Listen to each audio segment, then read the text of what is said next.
బాలింతల బిర్యానీ తినొచ్చా? అవును, మీరు విన్నది నిజమే. బాలింతల బిర్యానీ తినవచ్చు. ఈ విధంగా ప్రిపేర్ చేసుకుంటే కనుక డెలివరీ అయిన తర్వాత 1 మంత్ నుంచి ఈ రెసిపీ ట్రై చేయొచ్చు. చాలా టేస్టీ అండ్ హెల్దీ రెసిపీ. ఒకసారి వీడియోని చూసి ఈ విధంగా ట్రై చేసి కామెంట్ సెక్షన్లో కామెంట్స్ పెట్టండి, మేబీ ఎలా ఉందో ఏంటన్నది.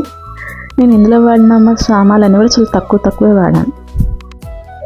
నేను పచ్చిమిరకాయలు యూస్ చేసినప్పుడు ఒకసారి చూసుకోండి. 1 మంత్ల తర్వాత అయితే పచ్చిమిరకాయలు యూస్ చేయకండి. నేను 3 మంత్స్ కాబట్టి వాడాను, దాన్ని పచ్చిమిరకాయ అవాయిడ్ చేయండి. మసాలా నేను కర్రీకి బిర్యానీకి అని చెప్పి ప్రిపేర్ చేసుకున్నాను. సో సగమే యూస్ చేశాను, మీరు చూసారంటే కనుక.